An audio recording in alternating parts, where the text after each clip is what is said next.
So today we're here to learn how to make an effective presentation or an effective business presentation. There are 5 elements to a successful presentation. These are content, nonverbal skills, taking initiative, good slides, and timing. We're going to explore each of these 5 elements one by one.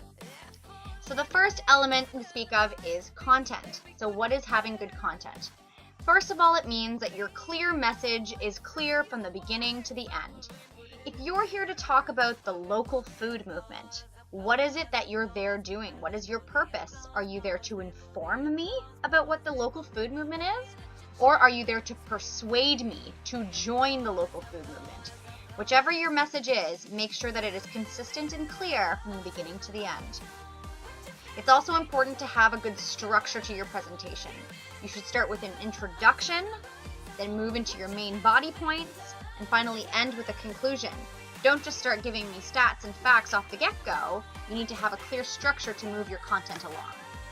And your information has to be relevant to your topic, interesting to your audience, and correct. So let's take a look at a presentation that maybe doesn't do so well in this content element.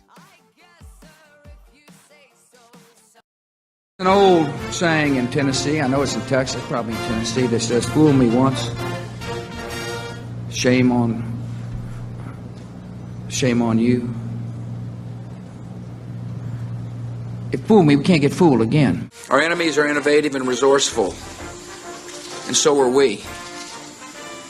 They never stop thinking about new ways to harm our country and our people, and neither do we. It's a budget with a lot of line items. There's a lot of pages. There's a lot of numbers. Now that we've talked a little bit about content, let's take a look at these nonverbal skills.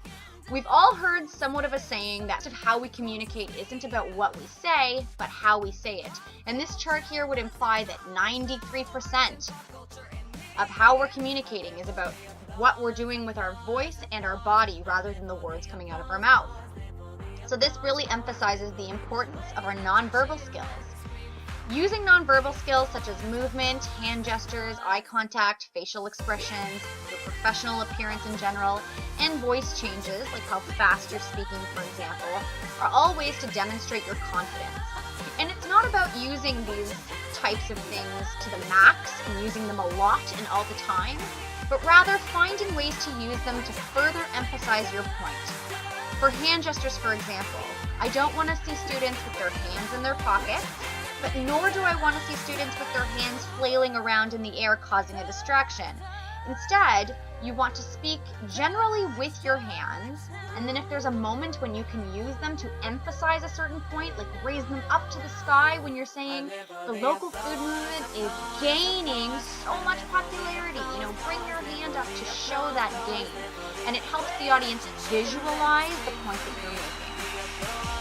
So these are examples of nonverbal skills. Let's show an example here, though, of how nonverbal skills can really get the best of you. This is simply this.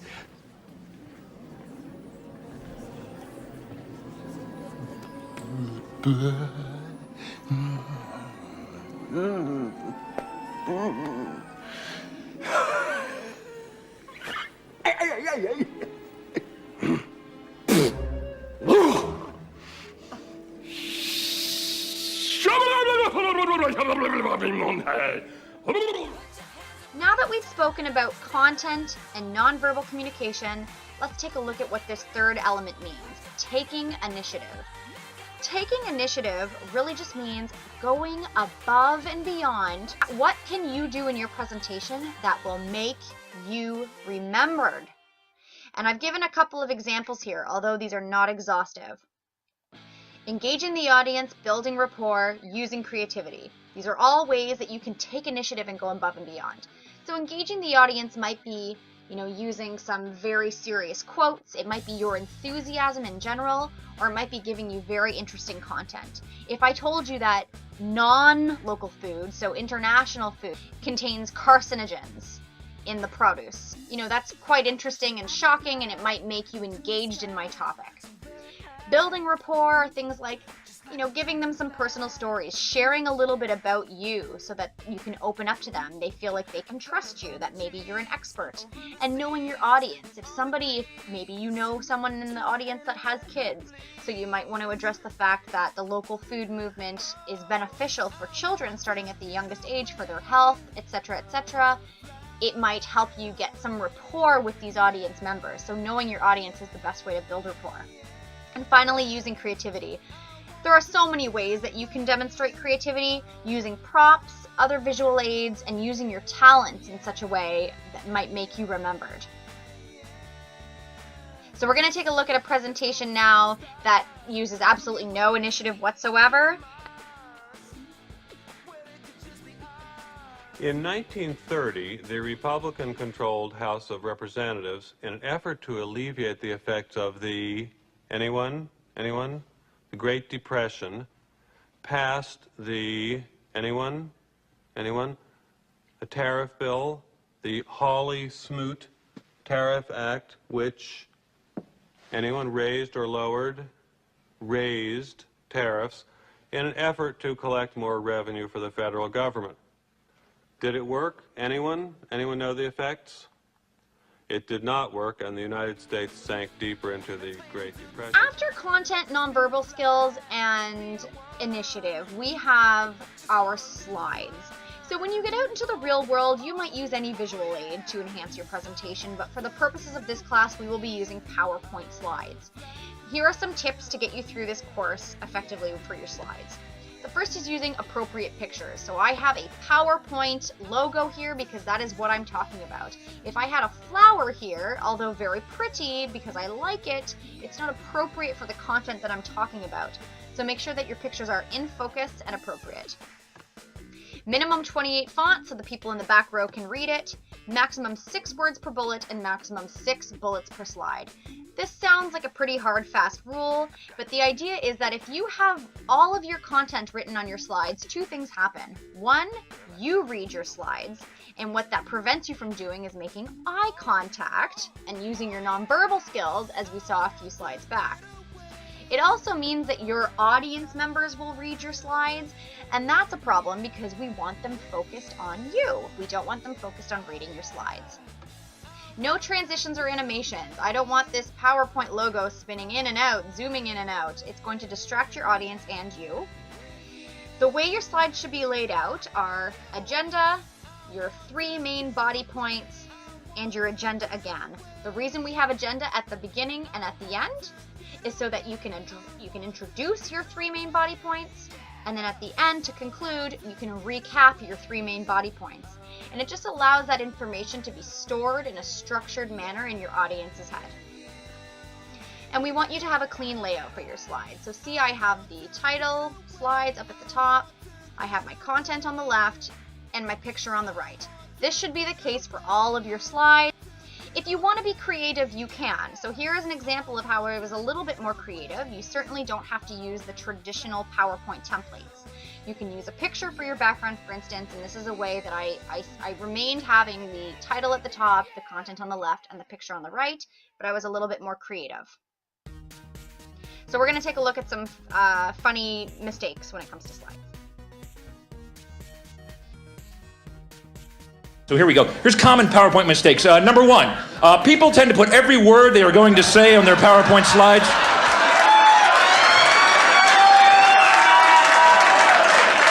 Although this eliminates the need to memorize your talk, ultimately this makes your slides crowded, wordy, and boring. You will lose your audience's attention before you even reach the bottom of your first slide. Avoid excessive bullet pointing, only key points. Too many bullet points, and your key messages will not stand out. In fact, the term bullet point comes from people firing guns at annoying presenters. There's this, people love to pack data into their presentations. They shove more and more data thinking it's better, but it's not. The more data you have, the harder it is to read your slide, and the effectiveness plummets. Now you can improve the effectiveness by adding some shading and some 3D effects, and then some second order and third order effects, and then I know, let's add some labels. That'll help a lot. And that's pretty much every marketing slide I've ever seen right there. Element to an effective effective presentation is timing. Timing means being prepared and practicing enough to fill your 5-minute presentation with appropriate content. So if you come in and only are able to talk for 2 to 3 minutes, it shows me that you haven't done adequate enough research to fill your 5-minute presentation with good, rich content. Similarly, if you're going over 5 minutes, speaking for 7, 8, 10 minutes, it shows me that you haven't prepared and practiced enough to edit your content. Let's take a look at a presentation that perhaps did not respect a timing rule. Tom said, don't forget to thank your wife. I will never forget to thank my high school sweetheart and the mother of my children, Spencer and Mason. God, I love you. Hallelujah. Thank you, Father God, for putting me through what you put me through, but I'm here and I'm happy. I just want to, here we go. Okay, the studio, I love you, and Cameron Crowe and Tom Cruise. I love you, brother. I love you, man. Derek Rose, Sean Settles, Keith Butler, all my behind-the-scenes crew. Regina King, I love you. You did a great job when we made the movie. Everybody involved with the movie, I love you. Oh my goodness, here we are. I love you. I'm gonna keep going. Harley Junior Agency, everybody, I love you. I love you all. Cameron Crowe, James L. Brooks, James L. Brooks, I love you. Everybody who's involved with this, I love you. I love you. I love you.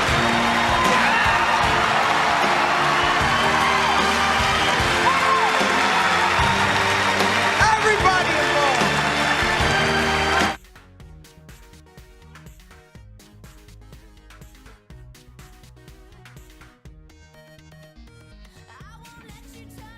You know, when you get old in life, things get taken from you. I mean, that's part of life. But you only learn that when you start losing stuff. You find out life's this game of inches. So is football. Because in either game, life or football, the margin for error is so small. I mean, 1/2 a step too late or too early, and you don't quite make it. 1/2 second too slow, too fast, you don't quite catch it. The inches we need are everywhere around us. That pisses me off. First of all, since the demur, we have more than 400 plaintiffs, and let's be honest, we all know there are more out there. They may not be the most sophisticated people, but they do know how to divide, and $20 million isn't you split it between them. Aaron. Second of all, these people don't dream about being rich. They dream about being able to watch their kids swim in a pool without worrying that they'll have to have a hysterectomy at the age of 20, like Rosa Diaz, a client of ours, or have their spine deteriorate like Stan Bloom, another client of ours. So before you come back here with another lame-ass offer, I want you to think real hard about what your spine is worth, Mr. Walker. Or what you might expect someone to pay you for your uterus, Miss Sanchez. Then you take out your calculator and you multiply that number by 100. Anything less than that is a waste of our time. By the way, we had that water brought in special for you folks. Came from Well and Hinckley. Let's move on to the next question. Go ahead. Hi, my name is Jenny. I'm a sophomore, and this is for all three of you. Can you say why America is the greatest country in the world? Diversity and opportunity. Lewis? Freedom and freedom. So let's keep it that way. Well, Ms., there is absolutely no evidence to support the statement that we're the greatest country in the world. We're 7th in literacy, 27th in math, 22nd in science, 49th in life expectancy, 178th in infant mortality, 3rd in median household income, number 4 in labor force, and number 4 in exports. We lead the world in only 3 categories: number of incarcerated citizens per capita, number of adults who believe angels are real, and defense spending, where we spend more than the next 26 countries combined, 25 of whom are allies. So now we've seen what makes an effective presentation. Good content, good nonverbal skills, taking initiative, correct PowerPoint slides, and the use of timing to your advantage. Thanks for watching!